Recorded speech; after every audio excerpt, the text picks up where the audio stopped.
Good evening students. आज welcome back to our decode NCERT channel. आज हम करेंगे Euclid division algorithm.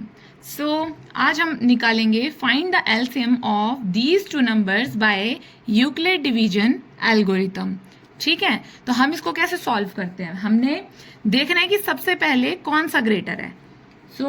Since 225 is greater than 135, हम क्या करेंगे, हम जो लार्जर वाला नंबर है उसको स्मॉलर वाले नंबर से डिवाइड करेंगे। तो हम क्या करेंगे, v डिवाइड 225 बाय 135। हमने ये चीज तब तक करनी है जब तक हमारे पास रिमाइंडर 0 ना आए। ठीक है, इसी को हमारी डिवीजन एल्गोरिथम बोलते हैं, यूक्लिड डिवीजन एल्गोरिथम। तो हम कैसे सॉल्व करेंगे इसको, ये आएगा हमारा ऐसे 225 135, तो ये किससे जाएगा 1 से 135, तो हमारे पास कितना बचा रिमाइंडर में 90। ठीक है, तो अभी भी हमारे पास क्या आ रहा है, रिमाइंडर 0 नहीं आया। ठीक है, तो हम लिखेंगे सिंस रिमाइंडर इज नॉट 0। तो हमने क्या करना है, अब दोबारा से इसको अप्लाई करना है डिवीजन एल्गोरिथम को। ठीक है, तो हम अब क्या करेंगे, ये था हमारा स्टेप नंबर 1। ठीक है, अब हम स्टेप 2 को फॉलो करेंगे। v divide 135 by 90। अब हमने जो हमारा रिमाइंडर था, अब हमने उसको डिविडेंड बनाना है। ठीक है, और जो हमारा डिवाइजर था हमने उसको डिविडेंड बनाना है, और जो डिविडेंड था उसको डिवाइजर बनाना है। ठीक है, तो हम क्या करेंगे 135 इंटू 90, तो ये भी इससे भी क्या जाएगा, ये भी 1 से जाएगा, तो यहाँ पे क्या आ गया हमारा 45। अगेन हमारे पास रिमाइंडर 0 नहीं आया, नॉट इक्वल टू 0। तो हम क्या करेंगे, स्टेप नंबर 3 में अगेन करेंगे। तो क्या, v डिवाइड 90 बाय 45, तो इसमें क्या हो जाएगा हमारा 45 2 जा 90, ये आ गया हमारा remainder 0।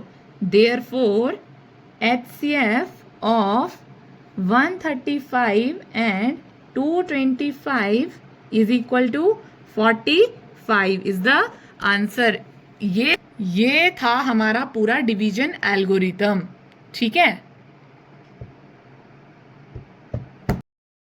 Move to question part number 2, 867 and 255 find HCF by Euclid division algorithm. ठीक है, तो इसमें भी हमने सेम चीज देखनी है। सिंस 867 इज ग्रेटर देन 255, तो हमें पता है कैसे करते हैं हम। ठीक है, 867 हमारा क्या हो जाएगा, डिविडेंड हो जाएगा, 255 हमारा डिवाइजर हो जाएगा। ठीक है, तो ये जाएगा हमारा 3 से कितना आएगा 765, तो हमारे पास रिमाइंडर क्या बचा 102। ठीक है, which is not equal to 0। Again step number 2। ठीक है, v डिवाइड 255 बाय 102। 255 को 102 से जब हम डिवाइड करेंगे तो हमारे पास आएगा 2 से हम करेंगे इसको, तो 204, हमारे पास रिमाइंडर आया 51 which is again not equal to 0। ठीक है, तो स्टेप नंबर 3 हमारा क्या बोलता है, हमने अगेन डिवाइड करना है। v डिवाइड 102 बाय 51, जब हम इसको डिवाइड करेंगे तो 51 से जब हम डिवाइड करते हैं तो ये 2 से जाता है 102, इट इज रिमाइंडर 0। ओके, हमारे पास रिमाइंडर आ गया 0, तो हमारी जो यूक्लिड डिवीजन एल्गोरिथम थी वो यहीं पे स्टॉप हो जाती है। तो हमारे पास क्या आएगा, therefore HCF of 867 and 255 is equal to 51 is the answer. इसके जो अदर पार्ट्स हैं, अगर इसमें कोई भी क्वेरी आपको होती है तो आप मेरे से कमेंट सेक्शन में पूछ सकते हैं। ओके, सो नेक्स्ट अब हम एक एमसीक्यू कर लेते हैं यूक्लिड डिवीजन एल्गोरिथम के बेसिस पे, ठीक है, जो आपका एनसीईआरटी में आता ही आता है, ठीक है, मोस्ट इंपॉर्टेंट क्वेश्चन है ये, ठीक है। तो हमारे पास क्वेश्चन क्या बोल रहा है, Euclid division lemma states that for positive integer a and b there exist unique integer q and r such that a is equal to v q plus r where r must satisfies। हमारे पास 4 options दी हुई हैं, ठीक है। हमने बताना है कि अब देखो हमारे पास जो इंटीजर्स दिए हुए हैं वो a और b दिए हैं, ठीक है। तो हमारे पास जो इंटीजर्स दिए हैं वो क्या है, a एंड b, ठीक है। और हमें पता है कि जो डिवीजन एल्गोरिथम है वो हमें क्या बोलती है, a is equal to B Q plus R. अब इसका क्या मतलब होता है, a क्या होता है हमारा डिवाइजर, ठीक है, और ये क्या है, b क्या है हमारा dividend into quotient plus remainder. अब ये बोल रहा है कि r जो है वो क्या चीज सेटिस्फाई करेगा इन ऑप्शंस में से, ठीक है। तो ये ऑप्शंस, अब देखो फर्स्ट ऑप्शन है 1 is less than R is less than B.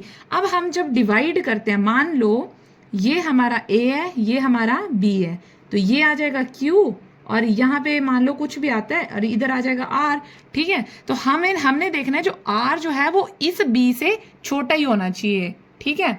इस b से जब ये छोटा होगा तो हमने अब चेक करना है कि कौन सी इक्वेशन जो ऑप्शन है उसमें कौन सा r जो है b से छोटा है। अब देखो इसमें तो ये बड़ा आ रहा है, ठीक है, मीन्स अब 1 आ गया तो रिमाइंडर तो 1 आ नहीं सकता डिवीजन एल्गोरिथम में, ठीक है। तो मीन्स ये ऑप्शन नहीं होगी, ठीक है। अब देखो, अब r यहाँ पे क्या दिया, r is less than equal to b, मतलब b जो है तो r से बड़ा बट इक्वल है।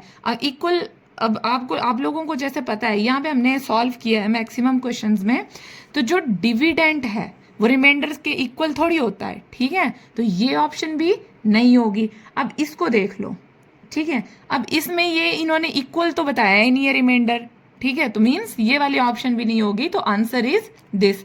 यहाँ पे देखो 0 is less than equal to r। अब r से जो हमारा क्या है, लेस देन इक्वल है, ठीक है, इक्वल टू 0 आ रहा है हमारा रिमाइंडर, या उससे छोटा आएगा, और b से मतलब b बड़ा ही है ऑलवेज यहाँ पे जो हमारा डिविडेंड है, ठीक है। तो अगर आपकी एनसीईआरटी में एचपी बोर्ड में हमें ऐसे ही क्वेश्चंस एमसीक्यूज आते हैं, ठीक है। अगर आपको कोई डाउट, कोई क्वेरी कुछ भी होगा ना, तो आप मेरे से कमेंट सेक्शन में पूछ सकते हैं। I will definitely telling you, ठीक है।